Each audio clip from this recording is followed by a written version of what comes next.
Montu. Hurry! Wait, hold on. Listen to that. It's okay. Dev Diary. That's beautiful.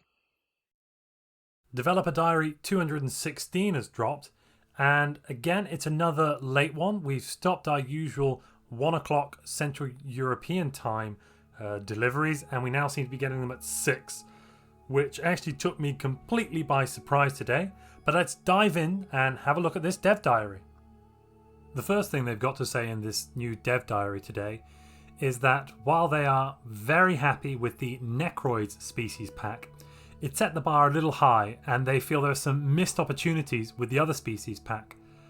And so they want to use the LEM update to kind of rectify this and improve some of the other species packs, which we've already heard this, but how are they going to do that? Well, at the beginning, the first one, they're now going to make Necrophage Hive Minds. Yep, Necrophage Hive Minds. Let's take a look at that. Well, basically what they're showing off here is the classic Hive Mind portrait that we've all seen in game. In the some of the AI civilizations run that, and they are basically, the only requirement is that you're not an empath, which is very interesting. So Necrophage Hive Minds, they're coming in LEM. Get ready, folks. But how will it work? Well, there's going to be some key differences. First off, the flavor texts are going to be different because they've had to rewrite them because they used to assume individual intelligence. That's nice quality of life change. Hive minds generally cannot support non-hive individuals within their empire except as livestock. So, necrophage hive minds are, however, different. Unlike other hive minds, necrohives will allow their livestock to procreate. The livestock can then be subsumed into the hive via centers of elevation. But unlike normal necrophages, necrohive nephites don't use consumer goods. Instead, their upkeep is food, or if they're minerals, if they're lithoids, then it's minerals doubled up there. Okay, interesting. So basically that will mean that as a necrophage hive mind, you can have non-hive mind pops in your empire, and I assume that they'll be contributing like regular pops. You can also use the necrophage purge to speed it up. What else is there? Well, this is going to be fantastic now for those of us that wanted to roleplay as some sort of fungus or mold that was, or brain slug virus thing that was subsuming the will of a population and converting them into drones and zombies due to our, influence or species specific things. That's some really cool features for roleplay. I know there's a couple of portraits that already look like that's happening, so I can't wait actually to be able to play an empire like that. But what else is going on? So to make it make sense, they said it's a bit complicated. There used to be a hard block on non-hive pops living on a hive planet.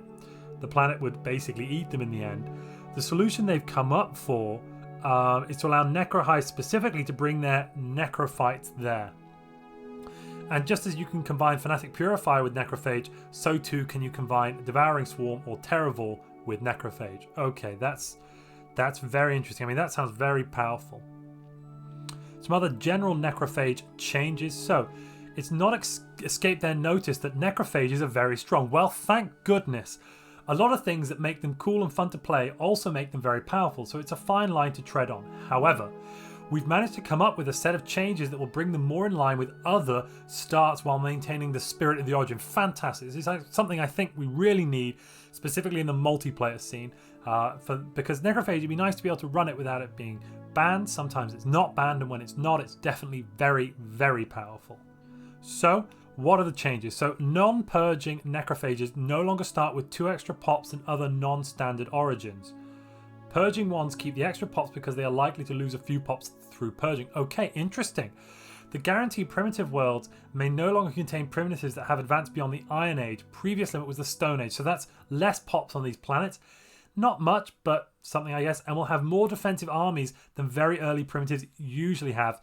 This is to make their start not quite as outright better than other starts. Okay, so now you're going to have to spend a few more minerals on capturing those planets because you're going to have to build more armies, I assume. Centers of Elevation no longer provide stability bonuses, and the job's unity output has been cut by a quarter. That's probably a good thing. I mean, I was running a build recently which was a High Priesthood Necrophage, and by year 10 I was comfortably on 100 unity per month, which is ridiculous for that stage of the game. The chance of pops escaping during necrophage purging has been increased from 10% to 25%. and that's also communicated in the tooltip. Wow, that's quite interesting actually. So every 5 months you'll purge 1 pop, but 1 in every 4 pops is going to run away to another empire. Okay. So death cults, in contrast to necrophages, with the advent of 3.0 and its accompanying pop growth changes, it's been felt that death cults, though interesting mechanically and flavor-wise, have fallen behind the curve in terms of bonuses. In other words, you get more reward is needed for sacrificing your population. One of the issues they had at the time when they implemented it was the limited possibilities for using proper mathematical formulas in Stellaris scripts.